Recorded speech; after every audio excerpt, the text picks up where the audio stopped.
Vamos então para o nosso estudo da Revista Espírita, mês de junho de 1858. Hoje nós vamos nos dedicar a um único artigo, né, o Espírito Batedor de Bergzabern. Esse é o segundo artigo. E primeiro nós estudamos lá no mês de maio, né? Então, só para lembrar, o Bergzabern era uma cidade na Alemanha. E aí então, em 1852, no mês de janeiro, alguns fenômenos foram observados, né, que já vinham acontecendo com frequência, e ele acabou se tornando uma publicação, né, de um deixa eu pegar aqui para vocês o nome direitinho, aqui rapidamente, só pegar a introdução para a gente poder lembrar, porque é bem interessante esse estudo. Deixa eu ver aqui. Está aqui, ó, só para a gente lembrar. Já tínhamos ouvido falar em certos fenômenos espíritas que em 1852 fizeram muito alarido na Baviera Renana, aos arredores de Spira, e sabíamos até que um relato autêntico havia sido publicado numa brochura alemã. Depois de longas e infrutíferas pesquisas, uma dama dentre as nossas assinantes da Alsácia, demonstrando nessa circunstância um zelo e uma perseverança de que lhe seremos eternamente agradecidos, finalmente conseguiu obter um exemplar daquela brochura e no-lo ofereceu. Damos a seguir sua tradução em extenso. Sem dúvida será lida com grande interesse, pois, dentre tantas outras, é uma prova a mais de que os fatos desse gênero são de todos os tempos e países, já que ocorreram numa época em que apenas se começava a falar de espíritos. O prefácio, então, né, isso aqui Kardec colocou, o prefácio diz assim para nós. Eu não vou ler tudo, né, claro, porque é um artigo um pouco longo, mas depois nós vamos para a segunda parte dele, eu vou explicar resumidamente a história para vocês lembrarem ou ficarem sabendo, caso não tenham acompanhado aquele nosso estudo. Há vários meses, um acontecimento muito estranho tornou-se o assunto preferido de todas as conversas em nossa cidade e em seus arredores. Referimos-nos ao batedor, como é chamado, da casa do alfaiate Pierre Sanger. Até então nos abstivemos de qualquer relato em nossa folha, o jornal de Bergzabern, sobre as manifestações que se produziram nesta casa desde o dia 1º de janeiro de 1852. Como, porém, chamaram a atenção geral, a tal ponto de que as autoridades se sentiram no dever de pedir ao Dr. Beltner uma explicação a esse respeito, chegando o Dr. Putin, de Spira, a dirigir-se ao local para observar os fatos, não nos podemos furtar por mais tempo o dever de dar-lhes publicidade. Não esperem, nossos leitores, uma apreciação nossa sobre a questão, pois nos sentiríamos muito embaraçados. Deixamos essa tarefa aos que, pela natureza de seus estudos e de sua posição, estão mais aptos a se pronunciarem, o que, aliás, farão sem dificuldade caso consigam descobrir a razão daqueles efeitos. Quanto a nós, limitar-nos-emos ao simples relato dos fatos, principalmente daqueles que testemunhamos ou que ouvimos de pessoas dignas de fé, deixando que o leitor forme a sua própria opinião. Aqui então quem escreve é o redator do jornal de Bergzabern, em maio de 1852. E a história é a seguinte, né? Um garoto de 11, 12 anos de idade vivia nessa família, e no quarto então ouviam batidas frequentes, ora distantes, horas próximas, ora forte, ora mais leve, mais suave, algumas vezes ritmadas, e aí então achavam que eram as pessoas da casa do lado, onde tinha ali um doente, imaginavam que ele ficava tamborilando na parede, né? E aí então perceberam que não era a condição dele. Mudaram o garoto de quarto, essas batidas voltaram a acompanhá-lo. E aí então percebiam, depois de um certo tempo, que esse garoto ficava murmurando algumas palavras que eles não entendiam o que era. Mas depois, com o tempo, foram se tornando palavras mais claras, mas sem entenderem o significado. e percebiam que esse garoto dava ordens para esse espírito dar tantas batidas, realizar a marcha, uma marcha austríaca, aquelas marchas militares, né? Aquelas batidas militares, uma austríaca, alemã, francesa, e assim ele ia repetindo. Depois, com o passar do tempo, né, as pessoas foram se interessando, observando, e aí então a cama muitas vezes flutuava, né, ficava chacoalhando, e aí então, depois de um tempo, percebiam que o garoto, além de dar essas ordens para marchas, ele também entrava num estado de transe e começava então a fazer a psicofonia. Essa psicofonia trazia ali algumas histórias sobre Jesus, algumas histórias mais morais, censurando os judeus por terem crucificado Jesus e tudo mais. E aí então, no início com pequenas batidas, a história então foi se desenrolando e depois chegou na psicografia. Eles então não entendiam exatamente do porquê daquilo tudo, né? E aí então ela termina da seguinte forma aqui esse artigo, só para a gente poder lembrar aqui. Diz assim: para terminar, destacamos que há algumas semanas a criança foi conduzida à casa do Dr. Beltner, onde deveria permanecer a fim de que o sábio pudesse estudar de mais perto os fenômenos em questão. Desde então cessou todo o barulho na casa do Sanger, ou Sanger, passando todavia a produzir-se na casa do Dr. Beltner.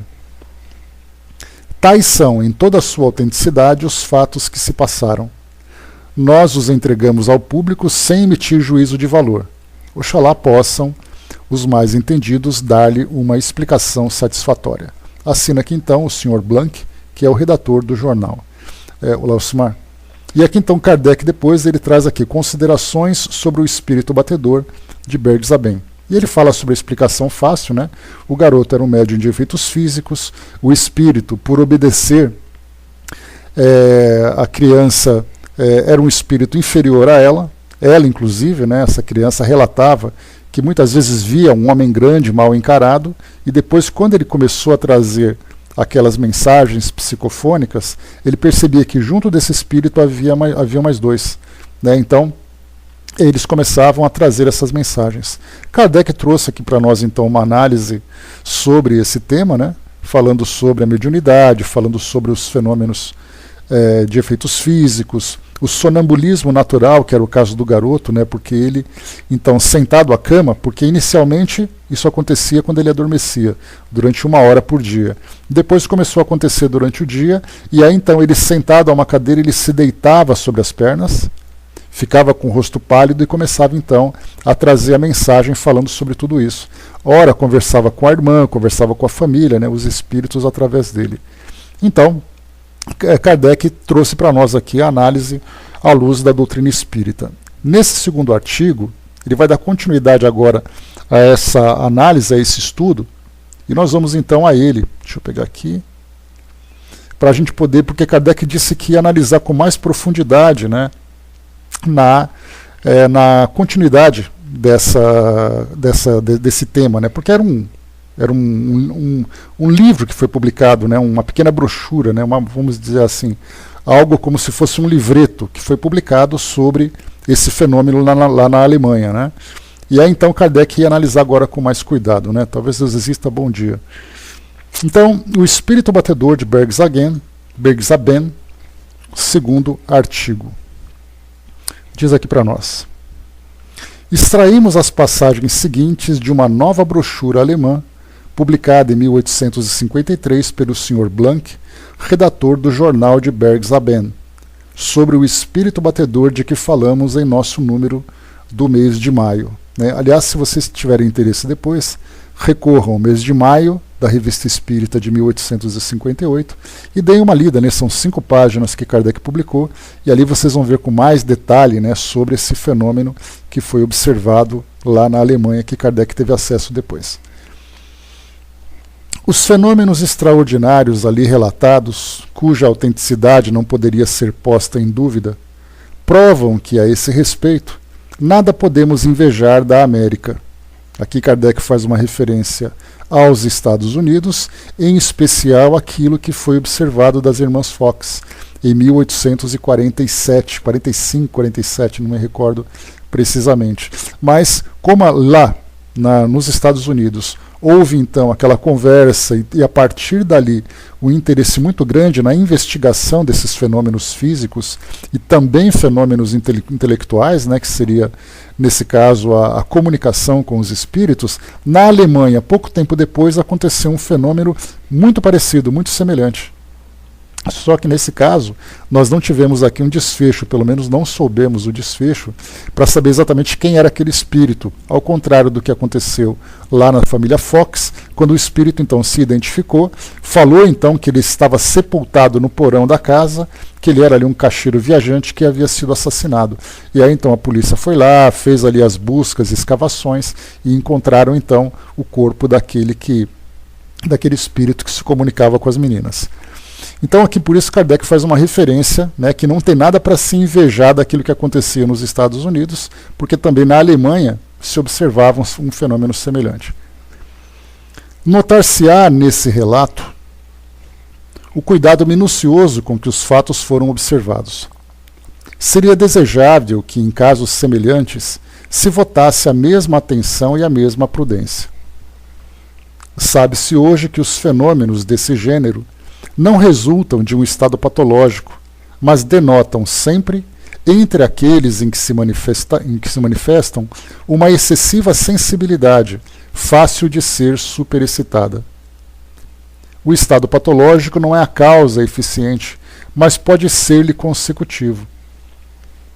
A mania de experimentação em casos análogos mais de uma vez causou acidentes graves, que não teriam ocorrido se tivesse deixado a natureza agir por si mesma. Em nossa instrução prática sobre as manifestações espíritas, encontram-se os conselhos necessários para esse fim. Sigamos o Sr. Blanc em seu relato. Mais uma observação aqui. Instrução prática sobre as manifestações espíritas, já comentei com vocês em outra oportunidade, foi um livro seguinte que Kardec publicou logo após a publicação do Livro dos Espíritos, lá no ano de 1857, porque muitas pessoas estavam interessadas em realizar reuniões mediúnicas, fazendo evocações. Então Kardec se viu ali na obrigação de lançar rapidamente um manual de instruções práticas, né, para que essas reuniões ocorressem de uma forma segura. E foi a partir da evolução desse mesmo livreto que depois ele lançou o Livro dos Médiuns. Né? Então, como ele fala assim, se as instruções que contidas naquele manual, se elas tivessem sido seguidas em muitos desses fenômenos que foram provocados, dessas manifestações, não haveria então esses acidentes. Nesse caso de acidentes, Kardec fala, primeiro, pessoas que têm uma sensibilidade que pode ser superexcitada. Né? Então, ouvem batidas demais, acreditam que viram alguma coisa, e na verdade isso não passa de uma ilusão que elas mesmas vivenciaram. Né? E esse estado patológico é a mesma coisa também, transtornos mentais que podem levar a acreditarem nesse tipo de manifestação. Então vamos lá, sigamos o Sr. Blanc em seu relato. Diz aqui o livro então. Agora em 1853, né? O anterior foi publicado em 52. Sim, é muito interessante, André. Nós, inclusive, quando estudamos o Livro dos Médiuns, antes de começarmos com os livros dos médiuns, nós estudamos esse manual de instruções. Exatamente para a gente poder observar não apenas a sequência do livro, mas a evolução do conhecimento de Kardec, porque esse livreto ele foi publicado, se eu não me engano, em 1858 ou 59. Deixa eu pegar aqui precisamente, peraí que eu não gosto de passar informação quebrada. Vamos lá, esse livro foi publicado, deixa eu ver, 1858, está aqui, a Instrução Prática sobre as Manifestações Espíritas. Né? E depois o Livro dos Médiuns, que foi publicado em... Eu nunca guardo as datas dos livros de publicação de Kardec. Deixa eu pegar aqui, peraí. O Livro dos Médiuns foi em... Peraí que eu já trago já para vocês aqui. 1800 e... Cadê? Aqui achei... 1861. Então, 3 anos depois, foi que Kardec publicou, então, o livro de uma forma completa. Né? Então, é bacana estudar porque a gente vê que o próprio Kardec também evoluiu na análise dos fenômenos, né, para trazer para nós as instruções seguras, novos fenômenos, qualificar cada fenômeno também, qualificar os médiums, as práticas, tudo vai evoluindo, né? Então, muita gente pensa, né, ou nós pensamos de um modo geral, que as coisas vinham prontas para ele do mundo espiritual e ele simplesmente publicava. Só que, na verdade, esse trabalho de desenvolvimento desse material que constitui hoje a base da doutrina espírita foi evoluindo conforme o próprio Kardec, através dos seus experimentos, através dos seus estudos, foi então também aprofundando, né, tudo aquilo que ele fazia. Então é muito bacana acompanhar tudo isso. O Braz lembrou, né, esses fenômenos se está desaparecendo da Terra, né, os últimos que tive notícia aqui em Louisiana foi na década de 50, eu era criança, né. Pois é, Braz, mas é aquela história que a gente falou, né, inicialmente era para chamar atenção. Depois que o material foi posto, já foi apresentado, e aí, então agora acontece, né, esporadicamente, no caso de médiums e desequilíbrio, porque não continua acontecendo isso ainda. Não de uma forma tão ostensiva como nós vemos nesses relatos, né, mas para quem trabalha em atendimento fraterno, em centros espíritas, para quem trabalha com grupo de médiums também em casas espíritas, ou no nosso caso, né, trabalhando de uma forma virtual, nós recebemos relatos de pessoas que falam sobre aparições, sobre manifestações, mandam fotos para nós de vultos que foram registrados, né? Então nós ainda temos esse material com muito menos frequência, claro, né, do que naquela época, porque era uma época que em todo lugar aconteciam fenômenos, isso que era mais interessante, né? Aconteceu aconteceu na fazenda de uma família amiga minha, bacana, né? Até o padre exorcista levou uma pedrada no bumbum, olha só. Né? Mas realmente isso se acontece agora, acontece com muito mais raridade, né? Mas vamos lá. Então diz aqui para nós o senhor Blank. Só um instantinho, apertei o botão errado aqui.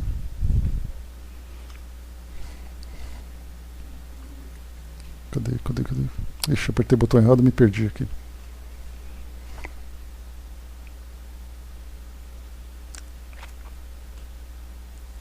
Mas será o Benedito? Que eu perdi aqui a página. Vamos lá. Começando do começo. Aqui, achei. Então vamos lá. Os leitores de nossa brochura intitulada Os Espíritos Batedores, isso aqui agora quem fala é o editor lá do Jornal de Bergs-Laben em 1853. Os leitores de nossa brochura intitulada Os Espíritos Batedores viram que as manifestações de Philippine Sanger, têm um caráter enigmático e extraordinário, né? No caso Philippine deve ser o nome do garoto. Relatamos esses fatos maravilhosos desde o seu início até o momento em que a criança foi conduzida ao médico real do cantão. Examinaremos agora o que se passou desde aquele dia. Philippine... Aqui era um garoto, né? O que fala lá, André, era um menino, lá no outro artigo, né? Então a gente leva como menino, né? No caso aqui ele fala a criança. Deixa eu ver aqui.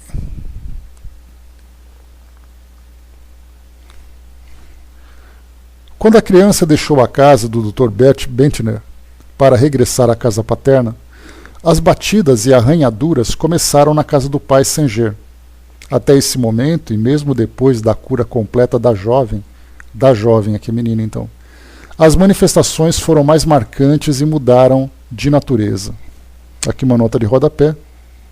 Não, está aqui sim, é menina mesmo. Então aqui, né, teremos ocasião de falar da indisposição dessa criança. Como, entretanto, depois de sua cura reproduziram os mesmos efeitos, isso é uma prova evidente de que eram independentes de seu estado de saúde. Isso porque atribuíam a ela que ela tinha ali algum tipo de doença, e era essa doença que favorecia as manifestações. Então, mesmo depois de curada, as manifestações continuaram. Nesse mês de novembro de 1852, o espírito começou a assobiar. A seguir, ouvia-se um ruído comparável ao de uma roda de carrinho de mão que girasse sobre o eixo seco e enferrujado. Mas, ao mais extraordinário de tudo, incontestavelmente, foi a desordem dos móveis no quarto de Philippine. Desordem que durou 15 dias. Mais uma nota de rodapé. Nota-se que há discordância do relator da brochura quanto ao sexo da criança, responsável pelos fenômenos, aqui apresentada como uma menina, ao invés de um garoto descrito no fascículo do mês anterior. O mesmo podemos dizer dos nomes próprios, ora grafados como Sanger ou Senger, ou como Beltner ou Bentner. Então, resolvida aqui a questão. Então, houve uma discordância, né? Lá era menino, agora é menina. Então, resolvida aqui a questão. Uma ligeira descrição do lugar parece-me essencial. Então, fala da desordem naquele quarto. O quarto tem aproximadamente 18 pés de comprimento por 8 de largura. Chega-se a ele por uma sala comum. A porta que comunica essas duas peças abre-se à direita. O leito da criança estava colocado à direita. No meio havia um armário e no canto esquerdo uma mesa de trabalho de Sanger, na qual foram feitas duas cavidades circulares cobertas por tampas. Na noite em que começou o tumulto, a senhora Sanger e Francisque, sua filha mais velha, estavam sentadas na primeira sala, perto de uma mesa, ocupadas em descarcar vagens. De repente, uma pequena roda, lançada do quarto de dormir, caiu perto delas.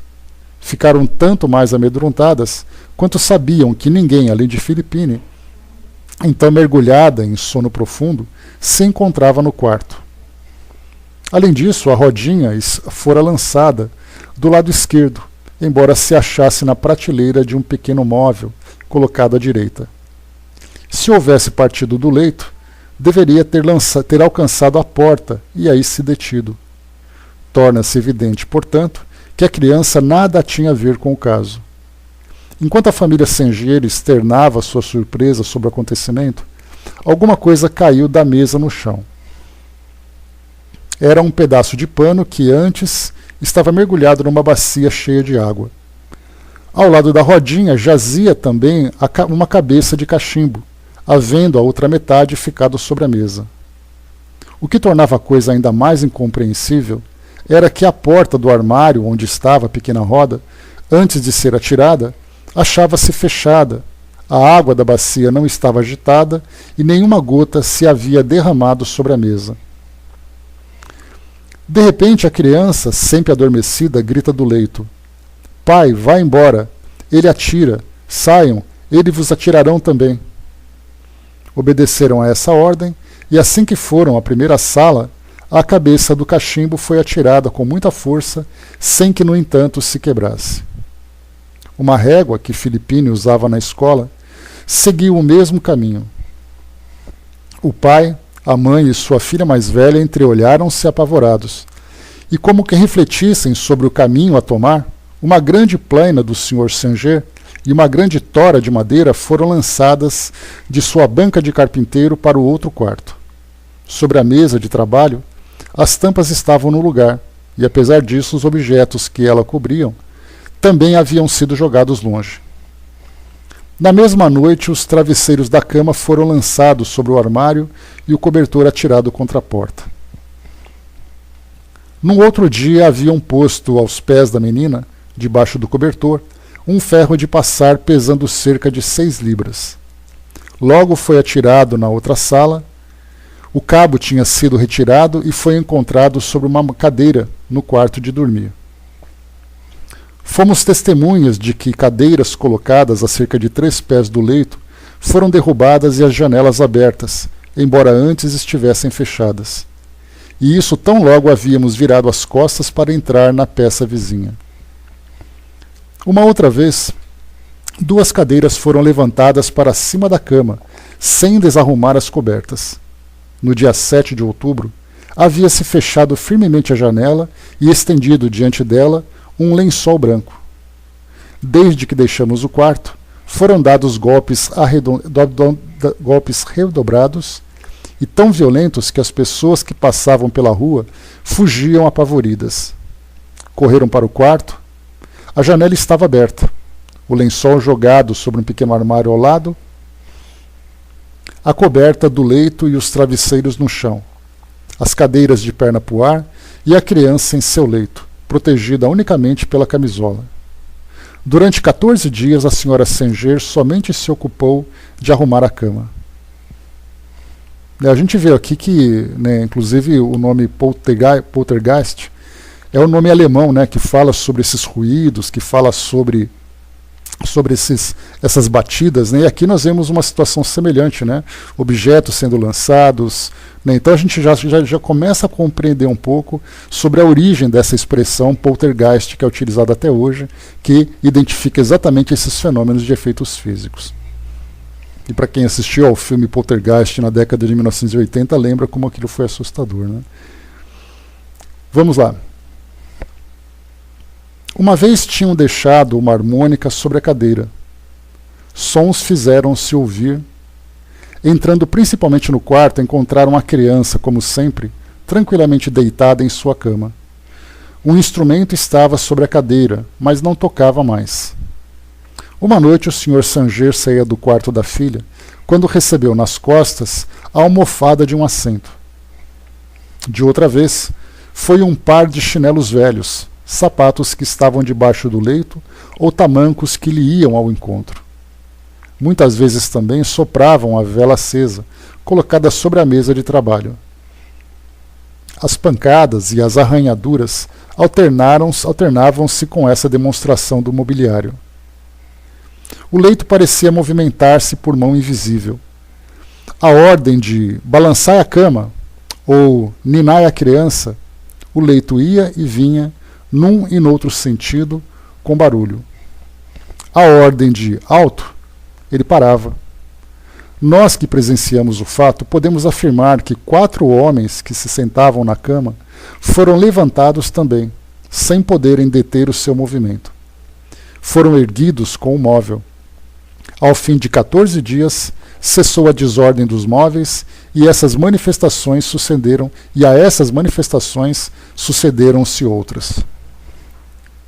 Na noite do dia 26 de outubro, encontravam-se no quarto, dentre outras pessoas, os senhores Luiz Suene, licenciado em Direito, e o capitão Simon, ambos de Wissembourg, assim como o senhor Sivert de Bergzaben.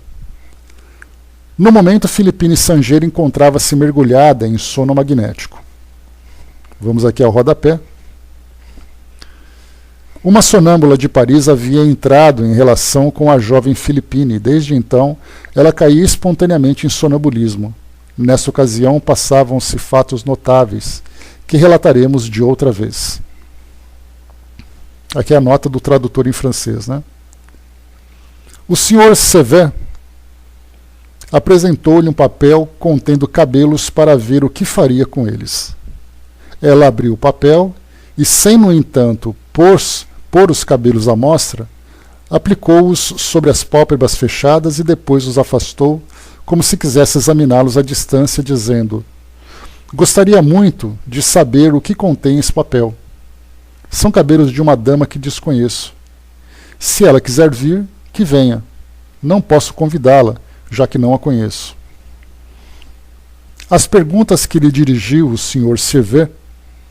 Sievert não respondeu, mas tendo colocado o papel na palma da mão, que estendia e revirava, o papel ficou suspenso. Em seguida o colocou na ponta do indicador e com a mão por bastante tempo descreveu um semicírculo dizendo: não caia. E o papel sempre se manteve na ponta do dedo. Em seguida, a ordem de agora cai, ele se destacou sem que ela tivesse feito o menor movimento para determinar-lhe a queda. De repente, virando-se para o lado da parede, disse: agora quero pregar-te a parede. E aplicou o papel à parede, e ali ficou fixado em torno de 5 a 6 minutos, após o que o retirou. Um exame minucioso do papel e da parede não revelou qualquer causa da aderência. Acreditamos ser um dever informar que o quarto estava perfeitamente iluminado, o que nos possibilitava examinar completamente essas particularidades. Na noite seguinte deram-lhe outros objetos: chaves, moedas, cigarreiras, anéis de ouro e de prata, Todos, sem exceção, ficavam suspensos à sua mão. Notaram que a prata aderia a ela mais facilmente que as outras substâncias, pois tiveram dificuldade de retirar-lhes as moedas, e essa operação causou-lhe dor. Um dos fatos mais curiosos nesse gênero foi o seguinte. Sábado, 11 de novembro, o oficial que estava presente deu-lhe um sabre com o tiracolo, pesando em torno ao todo 4 libras, conforme verificação feita. O conjunto ficou suspenso pelo dedo do médium, balançando-se por bastante tempo. O que não é menos singular é que todos os objetos, qualquer que fosse a matéria de que eram feitos, também ficavam suspensos. Essa propriedade magnética comunicava-se pelo simples contato das mãos às pessoas suscetíveis da transmissão do fluido. Disso tivemos vários exemplos. Um capitão, o Sr. Cavaleiro de Zentner, então servindo na guarnição de Bergsaben, testemunha desses fenômenos, teve a ideia de pôr uma bússola perto da menina, para observar suas variações. Na primeira tentativa, a agulha desviou-se 15 graus, permanecendo imóvel nas seguintes, embora a criança a segurasse com uma das mãos e a acariciasse com a outra. Essa experiência provou que esses fenômenos não poderiam ser explicados pela ação do fluido mineral, até porque a atração magnética não se exerce indiferentemente sobre todos os corpos. Habitualmente, quando a pequena sonâmbula se dispunha a iniciar suas sessões, chamava ao quarto todas as pessoas que lá se encontravam. Simplesmente dizia, vinde, vinde, ou então, dai, dai. Muitas vezes só se tranquilizava quando todas as pessoas, sem exceção, estavam perto de sua cama. Então, pedia com diligência e impaciência um objeto qualquer. Tão logo lhe era dado, ligava-se a seus dedos.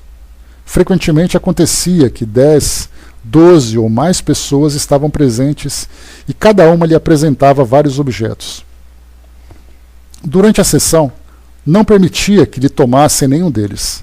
Parecia, sobretudo, preferir os relógios. Abria-os com grande habilidade, examinava o movimento, fechava-os, depois os colocava perto de si para cuidar de outra coisa. Ao final, devolvia a cada um o que lhe haviam confiado. Examinava os objetos com os olhos fechados e jamais se enganava de proprietário. Se alguém estendesse a mão para tomar o que não lhe pertencia, ela o repelia. Como explicar essa distribuição múltipla e sem erros a tão grande número de pessoas? Em vão tentaram fazer o mesmo com os olhos abertos. Terminada a sessão e retirados os estranhos, as pancadas e arranhaduras momentaneamente interrompidas recomeçaram. É preciso acrescentar que a criança não queria que ninguém ficasse ao pé de sua cama, perto do armário, ou que entre os dois móveis deixava um espaço de aproximadamente um pé. Se alguém aí se interpusesse, com um gesto os afastava. E se recusassem, demonstrava grande inquietude, ordenando com gestos imperiais que deixassem o lugar. Uma vez ela exortou os assistentes a jamais ocuparem o local proibido, porque não queria que acontecesse problema com ninguém. Era tão positiva essa advertência que ninguém a esqueceu daí por diante. Algum tempo depois, às pancadas e arranhaduras, juntou-se um zumbido comparável ao som produzido por uma grossa corda de violoncelo. Uma espécie de assobio misturava-se a esse zumbido. Se alguém pedisse uma marcha ou uma dança, seu desejo era satisfeito. O músico invisível mostrava-se muito complacente. Com o auxílio das arranhaduras, chamava pelo nome as pessoas da casa ou os estranhos presentes. Esses entendiam a quem eram dirigidos os apelos.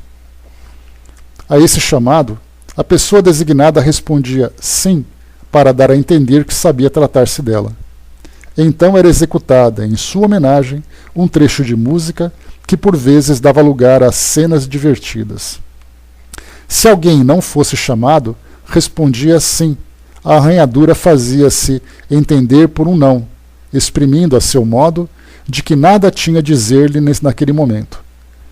Tais fatos se produziram pela primeira vez na noite do dia 10 de novembro e continuaram a manifestar-se até hoje. Aqui um comentário interessante é que nós vimos também, nesse caso, por exemplo, dos objetos ficarem grudados na mão dela, ficarem grudados na parede, tudo isso se caracteriza como fenômeno de efeito físico. Quando você tem arranhaduras, batidas, também são efeitos físicos.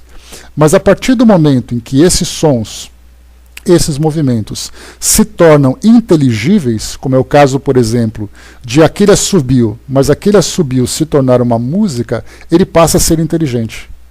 Então é aí que nós diferenciamos um fenômeno de efeito físico e um fenômeno inteligente. Significa que esse fenômeno transmite uma ideia, transmite uma mensagem. Então, se é simplesmente um objeto lançado, sem nenhum tipo de significado, é apenas um fenômeno físico. No caso das mesas, na época das mesas girantes, a princípio eram fenômenos físicos, mas quando as mesas se arrastavam em direção a alguém, especificamente, com maior ou menor intensidade, mostrando uma calma ou mostrando uma agressividade, já passava a ser inteligente. Então, nesse caso, é bem claro para nós entendermos ali a diferença entre esses dois tipos de fenômenos. Quando ele é um fenômeno inteligente, ou como Kardec chama lá nas instruções, naquele primeiro livreto, um fenômeno intelectual, depois no livro dos médiuns ele chama de fenômenos inteligentes. Então, tanto intelectual como inteligentes são duas expressões, dois termos que ele usa para identificar a mesma coisa, né? Então foi interessante a gente ver aqui exatamente, começa com um arranhão, batida, assovio e de repente uma música. De repente uma marcha militar, fenômeno inteligente. Vamos em frente. Eis agora como procedia o espírito batedor para designar as pessoas. Desde várias noites havia-se notado que os diversos convites para fazer tal ou qual coisa, ele respondia por um golpe seco ou por uma arranhadura prolongada. Tão logo o golpe seco era dado, o batedor começava a executar o que se desejasse dele. Ao contrário, quando arranhava, não satisfazia o pedido. A André colocou aqui embaixo, né? Então é por isso que usa sematologia e tipologia, né? Para diferenciar os tipos. Tanto a sematologia como a tipologia são dois tipos de fenômenos inteligentes. O que modifica nesse caso é a forma como essa comunicação se dá. Né? Então, são batidas, são mensagens que são transmitidas. A tipologia, por exemplo, ela vem com batidas de alfabeto. No caso da sematologia, uma batida sim, duas batidas não. É o que fica mais simples para nós identificarmos. Mas os dois casos são formas de comunicação, e não apenas simplesmente um barulho qualquer que é feito. Vamos lá. Tão logo o golpe seco era dado, o batedor começava a executar o que se desejasse dele. Ao contrário, quando arranhava, não satisfazia o pedido. O médico teve então a ideia de tomar por sim o primeiro ruído e por não o segundo, sendo desde então confirmada essa interpretação. Aqui ele já começa então com a sematologia. Um ruído sim, o segundo ruído não. Notou-se também que, por uma série de arranhões mais ou menos fortes, o espírito exigia certos objetos das pessoas presentes. Por força de atenção, e notando a maneira por que o ruído se produzia, pôde-se compreender a intenção do batedor. Assim, por exemplo, o Sr. Sanger contou que, certa manhã, ao romper do dia, ouvia barulhos modulados de certa maneira. Sem ligar a isso nenhum sentido, percebeu que não cessavam senão quando ele estava fora do leito, daí compreendendo que significavam levanta-te. Foi assim que, pouco a pouco, familiarizou-se com essa linguagem e, por certos sinais, pôde reconhecer as pessoas designadas.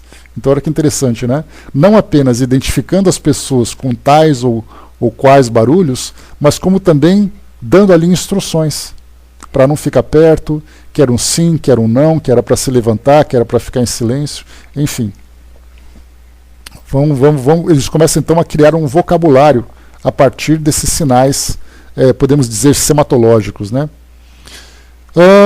Não, como se chamam os não inteligentes, poderiam simplesmente ser ali batidas, né? Não tem nada, né? Não tem nada especificamente sobre esse tipo de fenômeno, né? Porque o que interessava para eles era colocar uma identificação para aquilo que pudesse ser compreendido. Então essa é a diferença dos dois, né? Continua aqui para nós.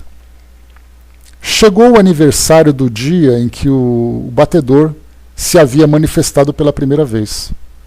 Numerosas mudanças se haviam operado no estado de Philippine Saint-Ger. As batidas, os arranhões e os zumbidos continuavam, mas a todas essas manifestações juntou-se um grito particular, que ora se assemelhava ao de um ganso, ora a de um papagaio, ao de qualquer outra ave de grande porte. Ao mesmo tempo, ouvia-se um como que repicar na parede, semelhante ao ruído das bicadas de um pássaro. Nessa época, Philippine Saint-Ger falava muito durante o sono, parecendo preocupada, sobretudo, com um certo animal, semelhante a um papagaio, postado ao pé do leito, gritando e dando bicadas na parede. Desejando-se ouvir o papagaio gritar, este emitia gritos pungentes. Fizeram-se diversas perguntas, às quais respondeu por gritos do mesmo gênero. Várias pessoas ordenavam-lhe dizer cacatões, e foi ouvida distintamente a palavra cacatões, como se houvera sido pronunciada pelo próprio pássaro. Silenciaremos sobre os fatos menos interessantes, limitando-nos a relatar o que houve de mais notável em relação às modificações sobrevindas ao estado físico da garota. Então aqui, né, se eles fossem ficar dizendo tudo aquilo que foi observado, né, seria uma perda de tempo, né? Então vamos direto aqui ao que era mais interessante. Bom dia, Ronaldo. Algum tempo antes do Natal, as manifestações renovaram-se com mais energia. Os golpes e os arranhões tornaram-se mais violentos e duravam mais tempo. Mais agitada que de costume, muitas vezes Philippine pedia para não dormir em sua cama, em sim na de seus pais. Rolava no leito, clamando: "Não posso mais ficar aqui, vou sufocar. Eles vão me enterrar na parede, socorro." Eu falava isso dormindo, né? E sua cama só retornava quando a carregavam para o outro leito. Apenas nele se achava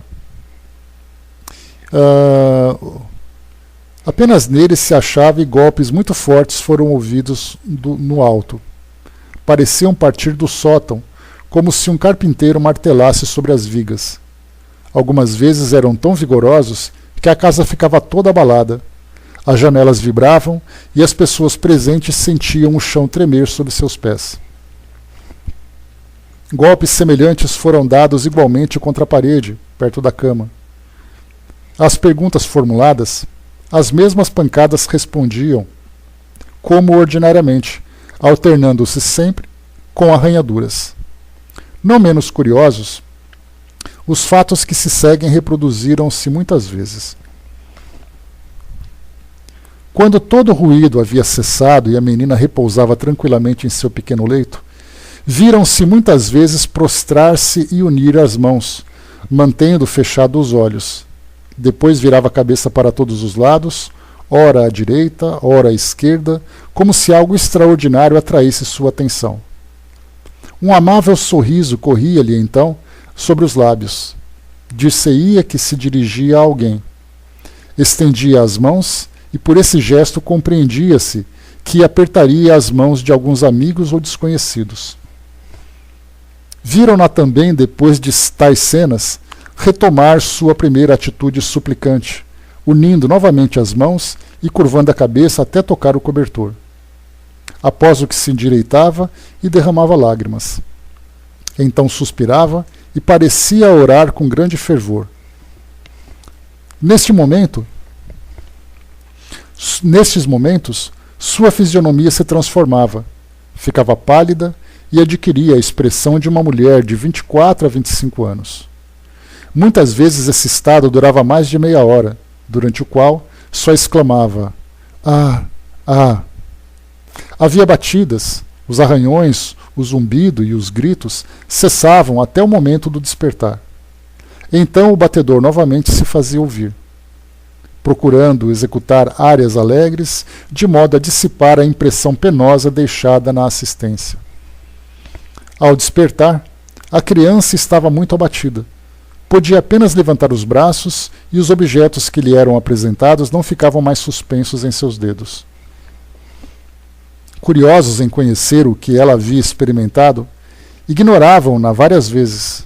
Somente após reiterados pedidos foi que se decidiu a contar que havia visto conduzirem e crucificarem Cristo no Gólgota, que a dor das santas mulheres prostradas ao pé da cruz e a crucificação haviam lhe produzido uma impressão impossível de descrever.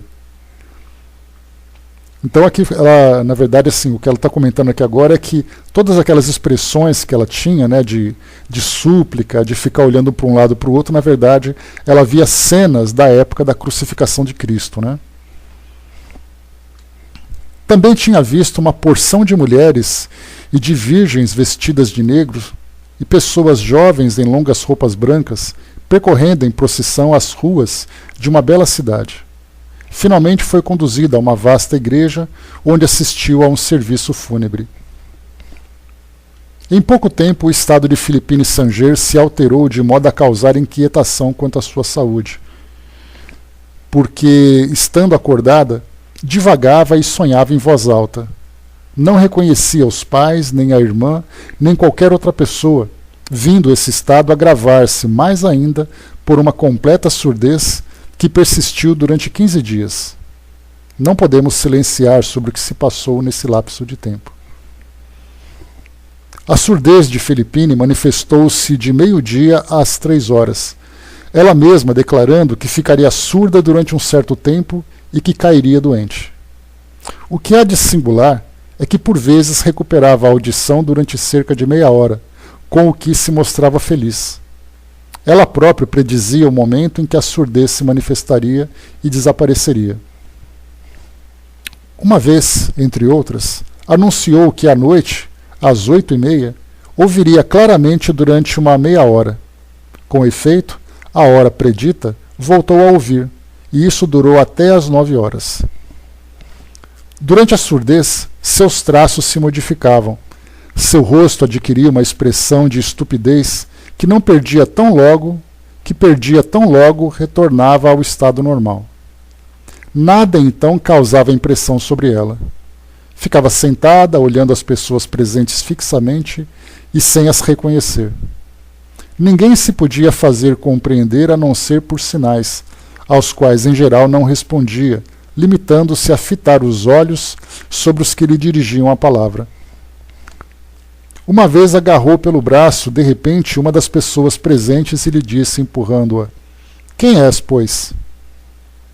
Nessa situação permanecia, às vezes, por mais de hora e meia imobilizada na cama. Seus olhos mantinham-se semiabertos e parados num ponto qualquer. De vez em quando gritavam à direita e à esquerda, voltando depois ao mesmo lugar. Toda a sensibilidade parecia então embotada. O pulso apenas batia, e quando lhe colocavam uma lâmpada diante dos olhos, não fazia nenhum movimento. Dir-se-ia morta. Durante a surdez, numa noite em que se achava deitada, aconteceu pedir uma lousa e um giz, escrevendo em seguida: "Às 11 horas falarei alguma coisa, mas exijo que permaneçam quietos e silenciosos." Depois dessas palavras, acrescentou 5 sinais semelhantes à escrita latina, mas que nenhum dos assistentes pôde decifrar. Foi escrito na lousa que ninguém compreendia aqueles sinais. Em resposta a essa observação, ele escreveu: Não é que não possais ler? Não é que não possais ler?" E mais embaixo: "Não é alemão, é uma língua estrangeira." Em seguida, virando a lousa, escreveu do outro lado: "Francisque", que era sua irmã mais velha, "sentar-se-á à mesa e escreverá o que eu ditar." fez acompanhar essas palavras de 5 sinais semelhantes aos primeiros e entregou a lousa. Notando que tais sinais ainda não eram compreendidos, pediu de volta a lousa e ditou: são ordens particulares. Um pouco antes das 11 horas disse: ficai tranquilos, que todos se sentem e prestem atenção. E ao baterem 11 horas, virou-se em seu leito e entrou em sono magnético habitual. Alguns instantes mais tarde, pôs-se a falar, sem interrupção, durante cerca de meia hora. Entre outras coisas, declarou que durante o ano em curso produzir-se-iam fatos que ninguém compreenderia e que todas as tentativas feitas para os explicar seriam infrutíferas. Durante a surdez da jovem Sanger, a desordem dos móveis, a abertura inexplicada das janelas e a extinção das luzes colocadas na mesa de trabalho repetiam-se várias vezes. Certa noite, aconteceu que 2 bonés que estavam pendurados em um cabide do quarto de dormir foram atirados sobre a mesa do outro quarto, derrubando uma xícara cheia de leite que se esparramou pelo chão. As batidas contra o leito eram tão violentas que o deslocaram de lugar. Algumas vezes foi mesmo desmontado ruidosamente, sem que as pancadas se fizessem ouvir. Como houvesse ainda pessoas incrédulas ou que atribuíam essas singularidades a uma brincadeira de criança, que, segundo elas, batia ou arranhava com os pés ou com as mãos, se bem tivessem os fatos sido constatados por mais de 100 testemunhas, e que fora verificado que a mocinha tinha os braços estendidos sobre a coberta enquanto se produziam os ruídos, o capitão Zentner imaginou um meio de os convencer. Mandou trazer da caserna 2 cobertores muito grossos, os quais foram postos um sobre o outro e ambos envolveram o colchão e os lençóis da cama. Eram felpudos de tal sorte que neles seria impossível produzir o mais leve ruído por simples atrito. Vestindo uma simples camisa e uma camisola de dormir, Filipine foi colocada sobre os cobertores, apenas acomodada.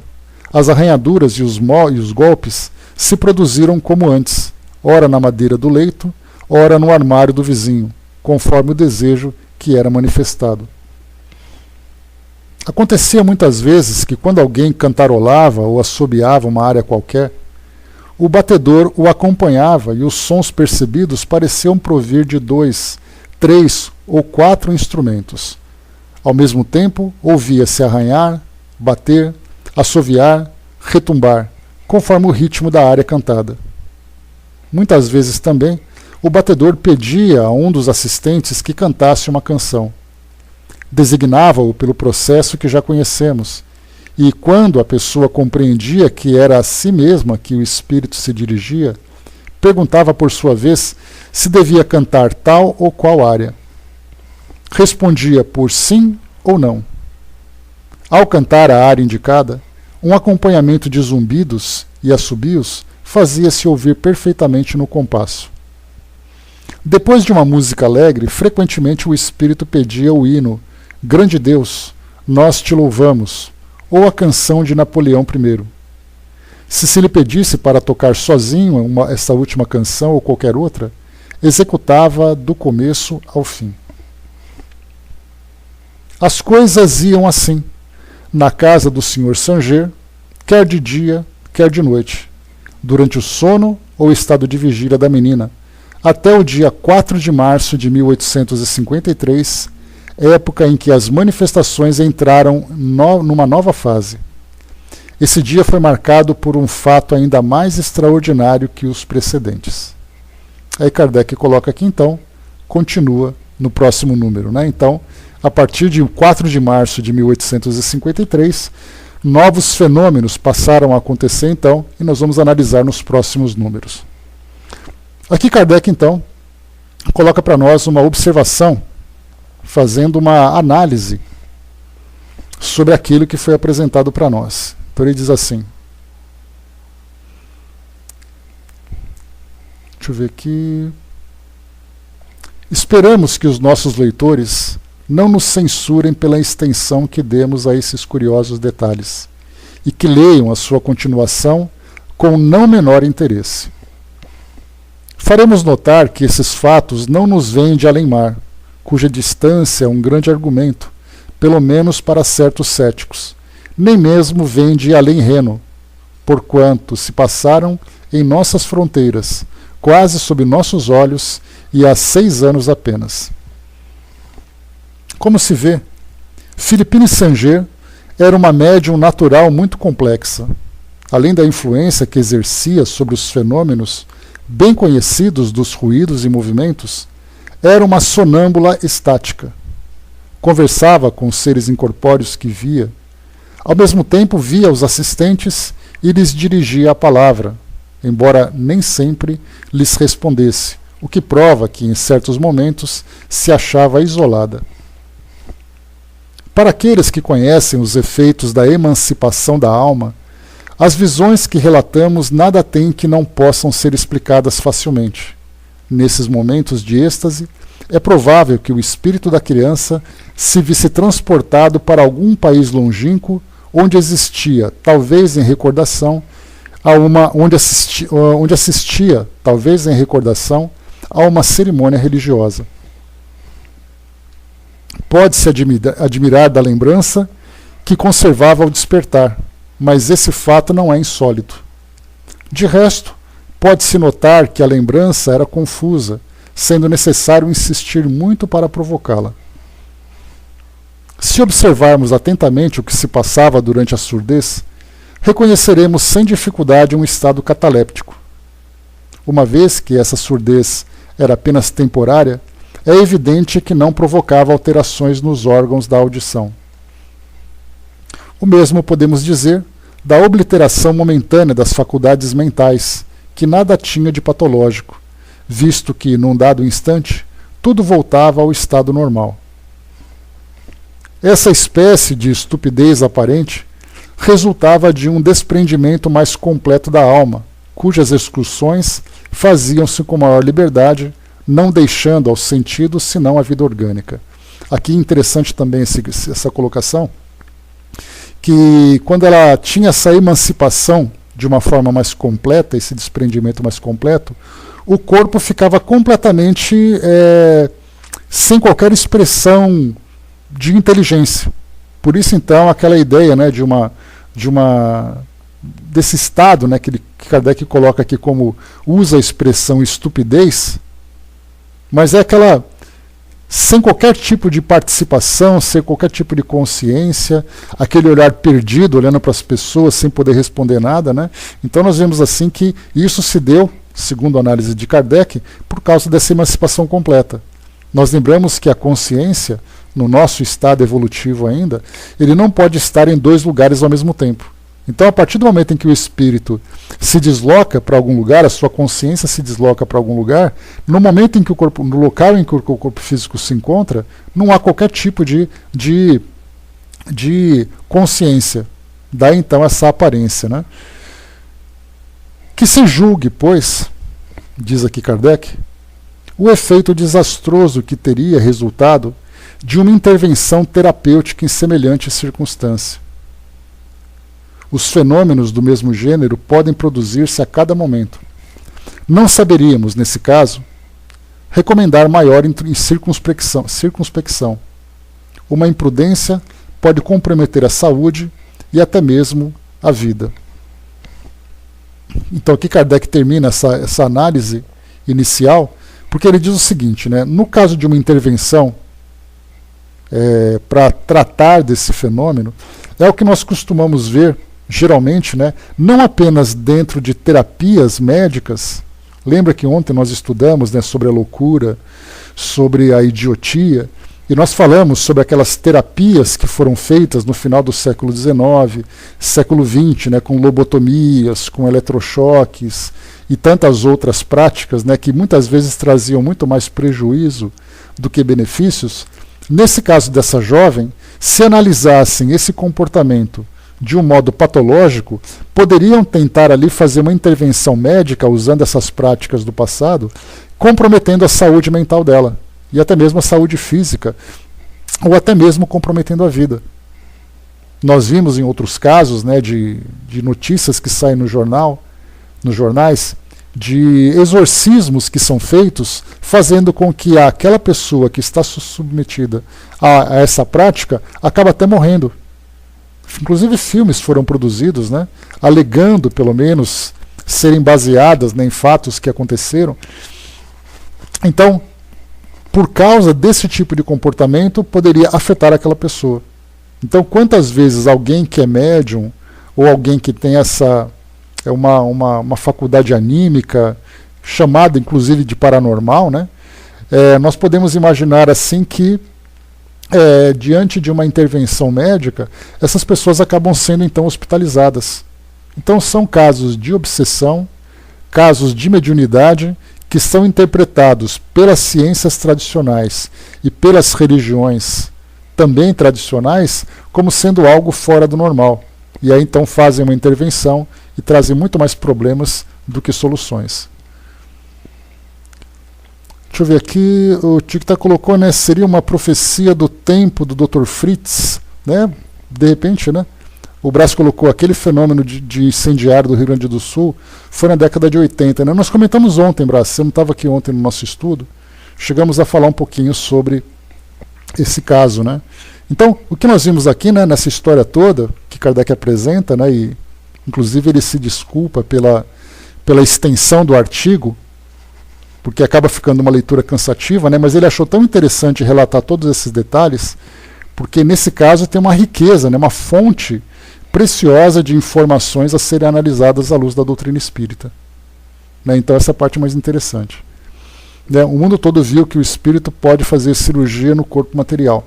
Aquilo que a gente tinha conversado, Tic-Teco, num outro estudo nosso, é aquela fase, vamos dizer assim, progressiva das manifestações dos espíritos. Né? Então começavam com esses fenômenos físicos, depois começaram então a vir as psicografias, as comunicações, depois começaram a vir as cirurgias espirituais, e depois começaram a vir a arte, né? As manifestações artísticas. Então eram pinturas, músicas. Então assim, nós vemos assim uma fase, exatamente, né, uma fase assim de progressão dessas manifestações, primeiro causando aquele impacto inicial, depois mexendo com a fé das pessoas e depois trabalhando a sensibilidade delas. Então os espíritos vão, né, não podemos dizer que isso foi planejado para vir dessa forma, mas talvez as manifestações começassem a surgir acompanhando exatamente a evolução do nosso pensamento com relação à realidade espiritual. Porque não adiantaria, por exemplo, na época de Kardec, começar a trazer pinturas mediúnicas. Porque precisava, na verdade, trazer aquele choque das pessoas verem as coisas se mexendo, porque não bastava apenas um artista que pintasse, por mais prodigiosa que fosse a obra, isso não seria suficiente para convencer os céticos. Então, naquela época, era assim, objetos se movendo, a pessoa não tinha como simplesmente negar aquilo que ela estava vendo. Depois que tudo começou a ficar mais claro, aí depois vieram as cirurgias espirituais, para causar aquele impacto inicial e, ao mesmo tempo, levar para as pessoas, né, um auxílio através desses fenômenos. E depois, então, vieram as manifestações artísticas. E aí, então, Gasparetto foi o que mais se destacou aqui no Brasil, né? Durante as décadas de 1980, 1990, ele foi o principal expoente. Hoje nós temos outros nomes, né, que se destacam também, mas acho que Gasparetto foi o que mais chamou a atenção, principalmente na época, e acabou até se tornando também uma personagem, né, que se destacou muito na mídia. Era o Fantástico fazendo programas sobre ele e coisa e tal. Né? Então, tudo foi vindo assim de uma forma muito natural. Então, muito bem, pessoal. Estudamos aqui então esse artigo, né, do batedor de Bergzabem. Depois nós temos mais ainda para poder estudar. E nesse momento que falta para nós aqui, a preguiça, é o artigo seguinte, uma dissertação moral ditada por São Luís à senhorita Hermance Dufour. Pois é, André, né? Até Kardec aqui pediu desculpas pela extensão do artigo, né? Mas ele queria trazer tudo, ainda tem mais, né? A terceira parte desse artigo que nós vamos ver depois. Então, sobre a preguiça, só para a gente poder aqui trazer um pouco de reflexão agora para acalmar um pouco a nossa imaginação que foi estimulada com tantas imagens, São Luís, então, dita a irmã Dufour esse artigo sobre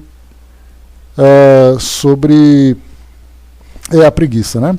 Tem uma nota de rodapé dizendo que Hermance Dufour, ela também aparece grafado com H, né? Então tanto com E como com H. Então fizeram essa observação aqui no rodapé, né? Esse aqui foi do Nota dos Tradutores, né? Um artigo que não é muito grande, não. Então diz assim para nós. Mas é que todo mundo imagina, né, André? A gente fica pensando nesses fenômenos, né, como eles são interessantes, que seria bacana, né, até as coisas começarem a mexer na mesa da nossa casa, né? Até você tá dormindo assim, a gaveta abrir, né, André? Agora é outra Andréia. Aí as gavetas começam a abrir sozinhas, aí a coisa já, a brincadeira já perde um pouco da graça, né? Mas vamos lá. Coisas em cima da mesa da cozinha, né? Só quem viveu sabe como é. Então vamos lá. A preguiça. Um homem saiu muito cedo e foi à praça para contratar trabalhadores. Ora, ali viu 2 homens do povo que estavam sentados e de braços cruzados.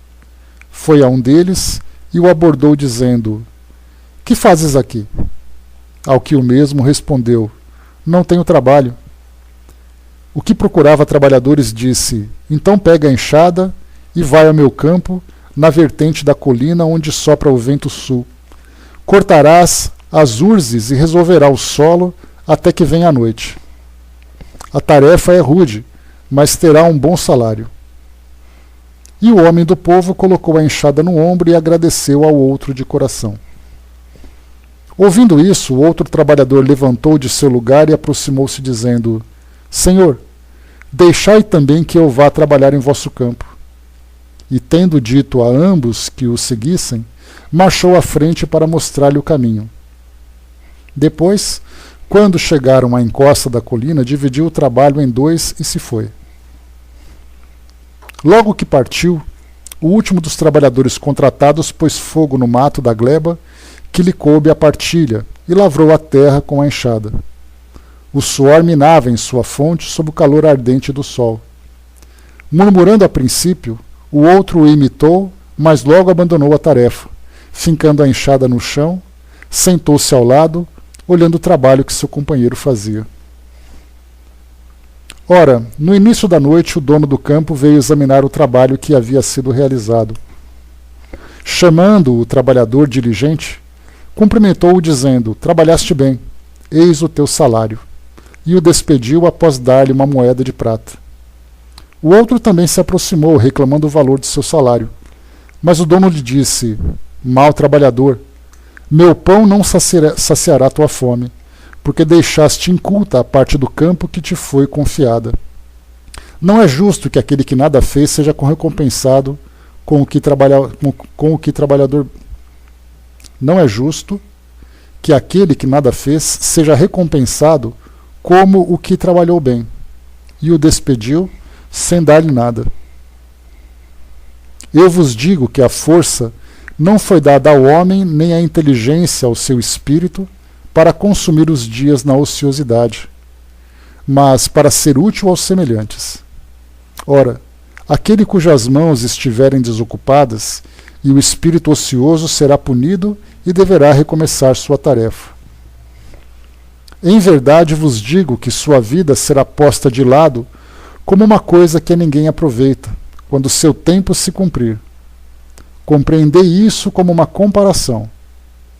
Qual dentre vós, se tiverdes em vosso pomar uma árvore que não dê frutos, não dirá a seu servo: cortai essa árvore e lançai-a no fogo, porque seus ramos são estéreis?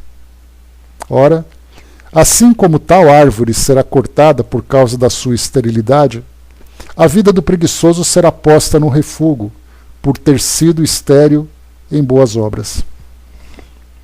Então essa mensagem, né, de São Luís, que traz para nós aqui uma advertência importante, porque Quantos de nós, né, somos colocados diante de situações que são preciosas oportunidades de trabalho e nós negligenciamos?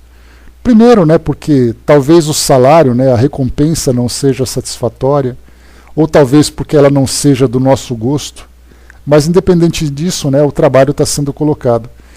E aí nós observamos que quantas e quantas reencarnações acabam sendo dirigidas a provas difíceis, de sobrevivência principalmente, uma das dificuldades maiores, né, que os espíritos enfrentam, ou que nós enfrentamos, é quando nós negligenciamos, né, nas atividades da nossa vida, porque temos a oportunidade, temos o conforto, e aí nós optamos então por simplesmente desfrutar dos prazeres.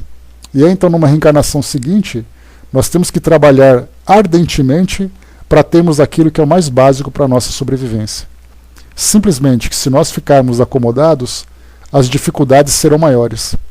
Então, encontramos, né, uma massa muito grande de espíritos encarnados vivendo de uma forma dolorosa para terem aquilo que é o básico, exatamente para que possam ser estimulados pelas próprias necessidades a mudarem esse jeito de ser, mudarem seus valores, mudarem o ânimo, para quando então tiverem adquirido, né, o equilíbrio necessário, aí então passam a ter uma vida proveitosa, tendo ali aquela base, né, já bem estabelecida, para que a partir dessa base possam realizar trabalhos nobres. Então ninguém vai realizar um trabalho nobre, porque para isso precisa ter primeiro a sua base bem construída, né? Ou seja, nós podemos comparar o seguinte: alguém que tem uma vida confortável, no sentido de ter ali uma boa remuneração, de ter ali uma boa base, uma boa propriedade, vai aproveitar exatamente esse conforto, entre aspas, para que possa ter liberdade para maiores realizações. Para aquele que não tem essa capacidade de maiores realizações, vai ter que trabalhar para carregar esses tijolos para construir essa base. Então é assim que nós percebemos, nós não temos grandes responsabilidades em termos de realizações se nós não temos a vontade de fazer. Porque não é nem uma questão de competência. Porque aquele que não tem competência, mas tem vontade, ele vai fazer um trabalho compatível com a sua condição. Agora, tendo competência ou não tendo competência, mas não tendo vontade, não importa onde ele seja colocado. Ele nunca vai querer fazer aquilo porque não é da sua vontade. Então ele vai ser estimulado pela dor. E essa dor, ele não tem escolha. Se ele não fizer aquilo, ele vai passar necessidade. E essa necessidade vai se tornar cada vez mais grave. Então, quando nós começamos a analisar a nossa vida, nós começamos a observar exatamente isso. Não aquilo que me falta, mas aquilo que eu tenho. E a partir daquilo que eu tenho, qual é exatamente a minha condição de realizar mais? Seja em meu benefício, em benefício da minha família, em benefício da sociedade onde eu vivo. Então essa ideia da preguiça, talvez seja, né, porque nós lembramos que quando se fala sobre a preguiça, ela pode também ser entendida de uma forma patológica. Quando nós estudamos lá no livro O Céu e o Inferno, lá na segunda parte, nas entrevistas, naquela sessão dos espíritos endurecidos, a imagem mais marcante que nós temos é da rainha de Oude. É aquela rainha indiana que era arrogante, que se achava ainda uma majestade no mundo espiritual, que não aceitava nada, aquela coisa toda. Mas naquele mesmo capítulo, nós temos ali 2 ou 3 artigos na sequência que mostram espíritos simplesmente apáticos perante a vida. É aquele espírito que não tem vontade de fazer nada, que não tem disposição de mudança. Esses são espíritos endurecidos. Porque esse endurecimento não significa raiva, porque é a impressão inicial que dá para todos nós. Mas esse endurecimento significa a fixação do pensamento num tipo de vida. Então aquele espírito parado, aquele espírito sem motivação, sem desejo, sem vontade de fazer nada. E ele só vai ser modificado, estimulado, quando bater realmente as dores, as dificuldades. Então, muitos espíritos reencarnam para poder revirar lixo na rua para poder pegar comida. Porque simplesmente no passado negligenciaram as oportunidades que tinham. Então, quando São Luís traz para nós que muitas vezes somos chamados a um trabalho e nós negligenciamos, seremos estimulados de uma outra forma, porque todos nós temos como compromisso existencial progredirmos, crescer.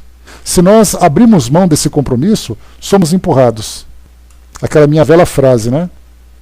O destino conduz aquele que o aceita e arrasta aquele que o nega. Muitos de nós somos arrastados por força das circunstâncias para a nossa evolução. Mas quando nós temos a vontade de crescer, a determinação, a iniciativa, aí então nós somos conduzidos naturalmente, porque as coisas vão chegando até nós. Ou nós somos arrastados até elas. Então, essa é a grande mensagem que nós temos aqui a partir dessa reflexão desse artigo de São Luís. O Tico Teco lembrou aqui, nós somos mesmo como Jesus disse, são semelhantes aos meninos que, assentados nas praças, chamam uns aos outros e dizem: tocamo-vos flauta e não dançaste, cantamo-vos lamentações e não chorastes. Lá de Lucas 7,32. Então, essa é a mensagem então, de São Luís para todos nós. O próximo artigo que nós vamos estudar na semana que vem, Conversas Familiares de Além-Túmulo. Essa é uma das sessões que Kardec já passou, Andréa, que Kardec separou nas edições da Revista Espírita. Então, toda vez que tem Conversas Familiares de Além-Túmulo, ele conta a história de algum espírito. Então, o primeiro que nós teremos aqui, o Sr. Morrison, monomaníaco. Então, teremos aqui temas interessantes para o nosso próximo encontro na semana que vem. O ditado é: o destino conduz aquele que o aceita e arrasta aquele que o nega. Esse é um texto de Tagore, se eu não me engano, um pensador do passado. Acho que foi Tagore que escreveu, que é Tagore o nome dele. Então, pessoal, fechando por aqui esse nosso encontro de hoje. Bastante informação aqui para nós